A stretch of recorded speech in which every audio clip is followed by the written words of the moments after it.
Hello everyone. Non verbal reasoning में next topic हम पढ़ने वाले हैं पेपर फोल्डिंग। पेपर फोल्डिंग में किस तरह के क्वेश्चंस आते हैं, यहाँ पर आपको एक पेपर दिया जाता है और ये डॉटेड लाइन दी जाती है और इस डॉटेड लाइन के अकॉर्डिंग आपको उसको फोल्ड करना होता है और फोल्ड करने के बाद में आपसे पूछा जाता है कि आप बताइए किस तरह की शेप दिखने वाली है।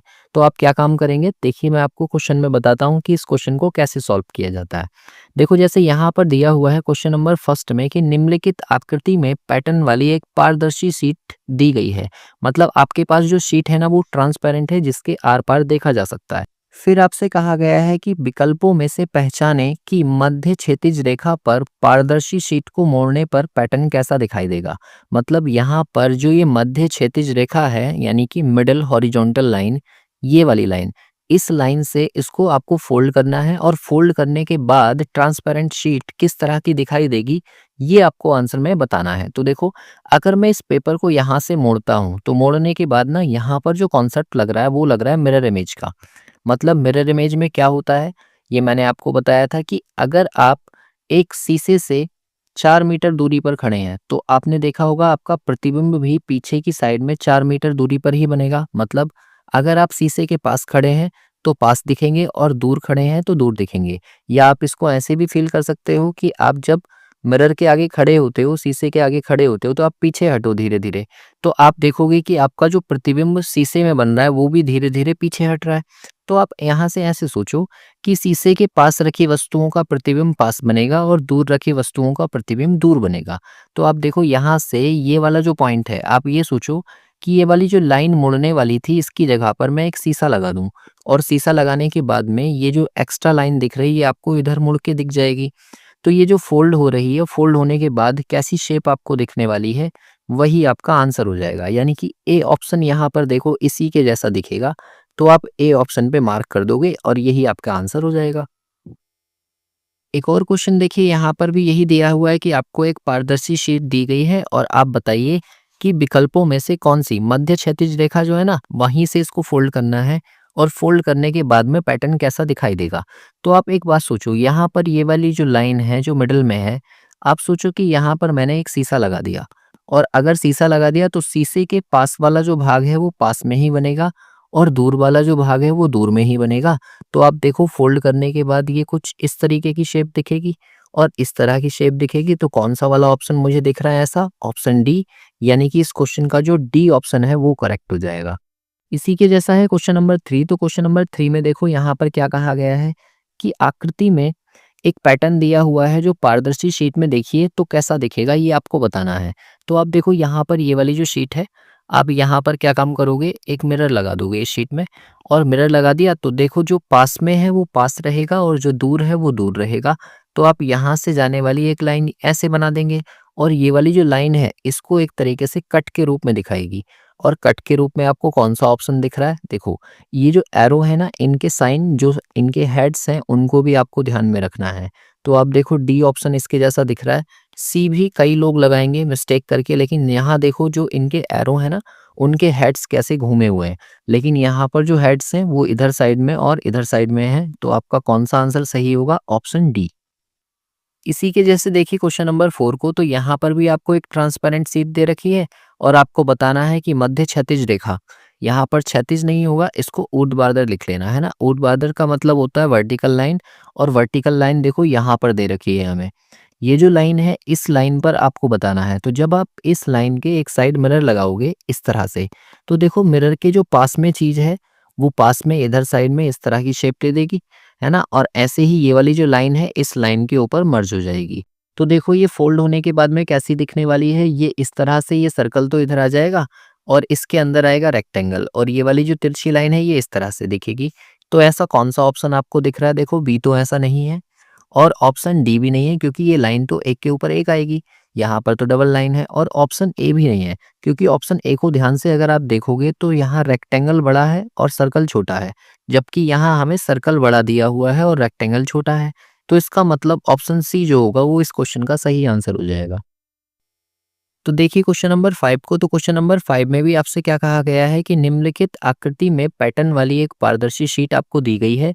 विकल्पों में से पहचाने कि मध्य में जो ऊर्ध्वाधर लाइन है ऊर्ध्वाधर रेखा जो है वो पारदर्शी शीट को मोड़ने पर पैटर्न कैसा दिखाई देगा, ये आपको बताना है। तो देखो यहाँ पर ये वाली जो लाइन डॉटेड आपको दी है ना, यहाँ पर आप ऐसे सोचो कि मैंने मिरर लगा दिया और अगर यहाँ पर मिरर लगा दिया तो इसके प्रतिबिंब कैसा बनने वाला है, ये फोल्ड होकर कुछ ऐसा दिखेगा और ये फोल्ड होकर कुछ इस तरह का दिखेगा। तो जब ये हम आधी शीट को देखेंगे इतनी को, तो आधी शीट हमें कैसी दिखने वाली है, देखो यहाँ से ऐसे करके ये बनेगा और ऐसे ही इधर ये, और ये आधे आधे जो पार्ट होंगे ये यहाँ पर बन जाएंगे। और ऐसी आपको कौन सी शेप दिख रही है, ऑप्शन ए। तो ऑप्शन ए जो होगा वो करेक्ट हो जाएगा, बाकी के सारे आप एक एक करके एलिमिनेट कर दो। इसके बाद देखिए क्वेश्चन नंबर 6 को। तो क्वेश्चन नंबर 6 में भी आपको एक ट्रांसपेरेंट शीट दी है और ट्रांसपेरेंट शीट में आपको पता है कि देखो ये जो डॉटेड लाइन दी है, इस डॉटेड लाइन से इसको फोल्ड करेंगे। तो जब आप इसको फोल्ड करोगे तो देखो ये वाली जो लाइनें है ना, ये इसके ऊपर यहाँ आ जाएंगी और ऐसे ही ये वाली लाइन भी इसके ऊपर यहाँ दिखेगी। तो आपको जो दिखने वाली मेन शीट है वो कुछ इस तरह की दिखेगी, जो ये हाफ इधर बनी हुई है। और ऐसी आपको कौन सी शीट दिख रही है, जरा ध्यान से देखिए। देखो ऑप्शन ए तो आपको नहीं दिखेगा क्योंकि इसमें हॉरिजॉन्टल लाइन ये वाली जो होती है वो नहीं थी। और इस तरह का देखो ये एक दूसरे के साथ में मिले हुए हमें ऐसे भी नहीं लग रहा है कि ये इधर वाले पार्ट यहाँ से छूटेंगे। तो डी ऑप्शन भी हट गया और ऐसे ही देखो ये वाला भी हट जाएगा। तो एक ही हमारे पास ऑप्शन बचता है, ऑप्शन सी। तो सी इसका सही आंसर हो जाएगा। इसके बाद देखिए क्वेश्चन नंबर 7 को। तो क्वेश्चन नंबर 7 में आपसे कहा गया है कि आकृति में एक पारदर्शी शीट दी है आपको और बताइए वही हॉरिजॉन्टल लाइन, ये जो ऊर्ध्वाधर रेखा है, इससे इसे फोल्ड करने के बाद में कैसी शेप दिखने वाली है।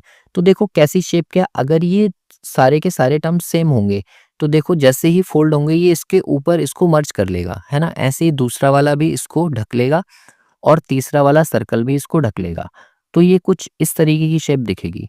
अब इस तरह की शेप देखो हमें पहली वाली तो दिख रही है। अब आपको क्या देखना है कि यहाँ पर ये लाइन ना टेढ़ी-मेढ़ी दी है। अगर ये टेढ़ी-मेढ़ी दी है तो आप इसको देखो कि कहीं ऑप्शन में ऐसा तो नहीं है कोई कि ये डबल लाइन बन रही हो। जैसे मान लो ऐसे करके बन जाता है इस तरह से। तो आपको एक-एक करके ऑप्शन एलिमिनेट करना होगा। देखो सी ऑप्शन एलिमिनेट हो जाएगा क्योंकि एक नीचे को एरो है, एक ऊपर को है। ये तो दोनों सेम डायरेक्शन में है। और ये भी एलिमिनेट हो जाएगा क्योंकि नीचे तो एरो है ही नहीं, सबसे नीचे तो सर्कल है। अच्छा ये वाला होगा क्या? ये वाला तब होता जब इन दो के एरो जो है ऊपर की साइड में लगे होते और ये दोनों नीचे की साइड में होते, तब हम बोलेंगे कि ये वाला होता। मतलब ऑप्शन ए जो होगा वही करेक्ट होगा इसका। इसके बाद देखिए क्वेश्चन नंबर 8 को। तो क्वेश्चन नंबर 8 में भी आपको एक ट्रांसपेरेंट शीट दी है और ये जो डॉटेड लाइन आपको दी है, यहाँ से इसको फोल्ड करने के बाद में कैसी शेप आपको दिखने वाली है ये आपको बताना है। तो देखो इसको करने के लिए आप ना इसको फोल्ड करो। देखो जैसे मान लो ये शीशा है ना, मिरर लगा हुआ है। इसमें अगर इधर की साइड में इस तरह से एरो बना हुआ होगा तो वो मिरर में मुझे कैसा दिखेगा, इस तरह से दिखेगा, है ना। तो इस तरह के पैटर्न को फॉलो करते हुए हम यहाँ की साइड में देखो ऐसे करके एक एरो बना लेते हैं, है ना। ये इस तरह से हो जाएगा। और अगर ये एरो इस वाली शेप को दे रहा है तो आप देखो लाइन के जस्ट इधर पास में इस तरह की शेप बन रही है। तो क्या पहले वाले ऑप्शन में बन रही है? नहीं, तो इसको हमने एलिमिनेट कर दिया। ऐसे ही देखो क्या लास्ट वाले में बन रही है? डी में भी नहीं बन रही क्योंकि ये एरो जो है ना ये लाइन से अटैच हो गया, तो इसलिए ये भी हट गया। अब देखो क्या ये वाला हो सकता है? तो पहले हम देखेंगे कि इसकी पॉसिबिलिटी है तो, क्योंकि हो सकता है ये मिल गए हों, बट आप काउंट करो कि कितने सारे बैठ रहे हैं ना। तो देखो इस वाले को ऐसे हुआ, अब ये वाला जब आएगा तो ये इधर साइड में ऐसे अटैच हो जाएगा इस तरह से, और ये वाला जो होगा ये इसके साथ ऐसे अटैच हो जाएगा इस तरह से। तो ये वाला इसके साथ में ही अटैच होगा, मतलब ऑप्शन बी जो होगा ना वो सही होगा, ऑप्शन सी भी सही नहीं होगा। तो इस क्वेश्चन का जो हम आंसर लगाएंगे वो बी मार्क करेंगे क्योंकि ये जो है इधर साइड में ऐसे मिलकर कुछ इस तरह की शेप बना देगा, है ना। तो इसलिए बी ऑप्शन जो होगा वो करेक्ट होगा। बिल्कुल छोटी-छोटी सी मिस्टेक होती हैं इसमें, बस आँखों का खेल है। आप आँखों से ध्यान से इसको देख पा रहे हैं तो आपको आंसर जल्दी से मिल जाएगा। अदरवाइज़ एक छोटी सी मिस्टेक की वजह से क्वेश्चन गलत हो जाएगा। इसके बाद देखिए क्वेश्चन नंबर 9 को। तो क्वेश्चन नंबर 9 में भी आपको एक पारदर्शी शीट दी है और आपसे कहा है कि ये जो ऊर्ध्वाधर रेखा आपको दे रखी है, वर्टिकल लाइन आपको दे रखी है डॉटेड वाली, इस लाइन से इसको फोल्ड करने के बाद में पैटर्न किस तरह का दिखाई देगा। तो देखो सारे के सारे ऑप्शन जो है ना वो लेफ्ट साइड में बने हुए हैं, तो आप इसको लेफ्ट साइड में फोल्ड करने की कोशिश करो। जैसे यहाँ से ऐसे और ऐसे शेप देगी, वही कॉन्सेप्ट लगाना है शीशे के जो पास में कॉर्नर है। देखो ये कॉर्नर थोड़ा-सा दूर है ना, तो इतनी ही दूर इधर बनेगा ऐसे करके। तो आप ऐसे ही इसको बना दो और ये वाली जो शेप है ये इधर बन जाएगी इस तरह से ऐसे। तो आप देखो कि ये जो इधर हाफ पैटर्न हमें दिख रहा है ये वाला बनेगा और इसके जैसा कौन-सा दिख रहा है? क्या पहला वाला दिख रहा है? नहीं। क्यों नहीं? क्योंकि इसके अंदर हॉरिजॉन्टल लाइन नहीं है, ये वाली जो खींची हुई है। इसलिए ये गलत हो गया। क्या दूसरा वाला सही होगा? ये भी नहीं होगा। क्यों नहीं होगा? देखो इसमें ये वाला जो एरो बना है ना इसका नीचे मुँह है और जो हमने आकृति बनाई है उसका ऊपर की साइड मुँह है, इसलिए। सी तो वैसे ही नहीं बनेगा, ये लाइन तिरछी है, इधर की साइड में होनी चाहिए थी। तो इसका आंसर जो हो जाएगा वो डी करेक्ट हो जाएगा क्योंकि डी की शेप जो है बिल्कुल इसी के जैसी दिख रही है। और इसके बाद देखिए क्वेश्चन नंबर 10 को, तो क्वेश्चन नंबर 10 में भी आपको एक पारदर्शी शीट दी है और आपसे वही कहा गया है कि बताइए आप एक ऊर्ध्वाधर रेखा जो कि ठीक बीच में खिंची हुई है, वहां से अगर हम इसको फोल्ड कर देते हैं तो फोल्ड करने के बाद में कैसी शेप आपको दिखने वाली है, कैसा पैटर्न आपको दिखने वाला है। तो देखो यहाँ पर हमारे पास 4 ऑप्शंस हैं और उन चारों ऑप्शंस में से कौन सा वाला होगा, क्योंकि ये सारे के सारे लेफ्ट साइड में बनना है। तो आप देखो फोल्ड होने के बाद ये जो लाइन है बीच में ये यहाँ पर आ जाएगी और देखो पहले ऑप्शन में ये लाइन नहीं है। अच्छा यहाँ भी नहीं होगा क्योंकि ये तो रेक्टेंगल ही घूम गए। अब ये वाली शेप हो सकती है डी या फिर पी हो सकती है। तो इन दोनों में से कौन सी होगी?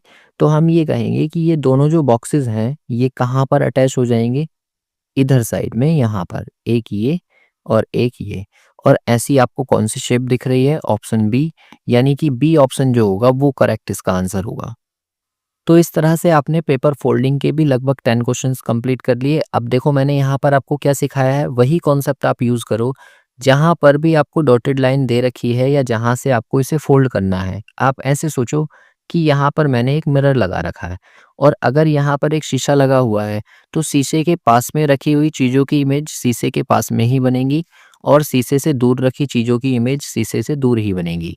तो दोनों बातें जब आप फॉलो करोगे ना, तो आप आसानी से इसको बना पाओगे। अच्छा इसमें ना एक चीज़ और याद रखना, ए से लेकर ज़ेड तक के अल्फ़ाबेट जो हैं, उनकी मिरर इमेज आपको ज़रूर आनी चाहिए। मतलब जैसे ए है, तो ये मिरर में कैसा दिखेगा? ए की तरह। लेकिन अगर बी है, तो मिरर में कैसा दिखेगा ये? उल्टा दिखेगा, इस तरह से।